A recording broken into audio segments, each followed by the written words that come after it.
Lasst euch nicht einschüchtern von irgendwelchen Leuten, die nicht dürfen, nicht können, nicht wollen.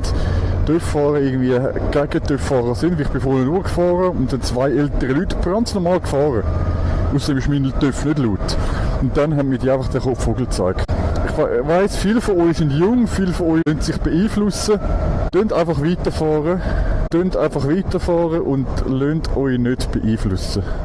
Real Talk, weil es bringt nichts.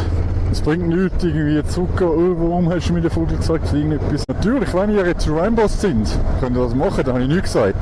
Aber es gibt viele von meiner Community, die erst 16, 17 sind und sich extrem noch einschüchtern lassen und dann einfach weiterfahren, weil dann ist jedes Wort, das die gegen euch sagen, ist einfach verletzend, oder? Und hier mal in den Kommentaren, bis wann das ihr dürft fahren, bis welche Jahreszeit oder bis was für Temperaturen. Weil ich habe jetzt noch 1, 2 Töfffahrer gesehen, die mir entgegengekommen sind. Ich habe das Gefühl, das ist auch schon um die Jahreszeit und mit dieser Kälte mehr als auch schon. Das sage ich aber ganz ehrlich. Und wenn wir jetzt wundern, ob es Leute gibt unter euch, die da das ganze Jahr fahren, so wie ich. Also ich habe schon mal vielmals in den Videos gesagt, ich fahre eigentlich immer. Oh, es wird jetzt schon kälter. Es ist jetzt schon kälter als das Winter, Mann. Es ist jetzt, im Winter ist es wirklich richtig Frühlingstemperatur gewesen. Und jetzt wird es wieder richtig kalt. Ist das kalt? Gut, in der Stadt ist es immer wärmer, ja, als auf dem Land. Durch die ganzen Abgasen und so von den Autos und alles ist es natürlich 1, 2 Grad wärmer.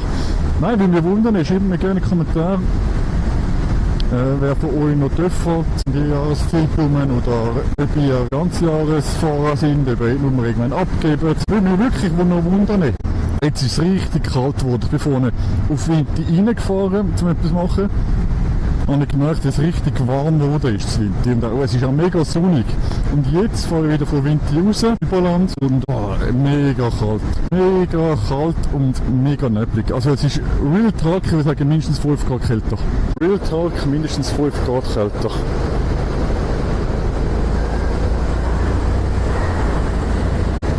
Finde ich gar nicht geil jetzt. Ich finde jetzt gar nicht geil, zum jetzt zu fahren, Mann, Alter.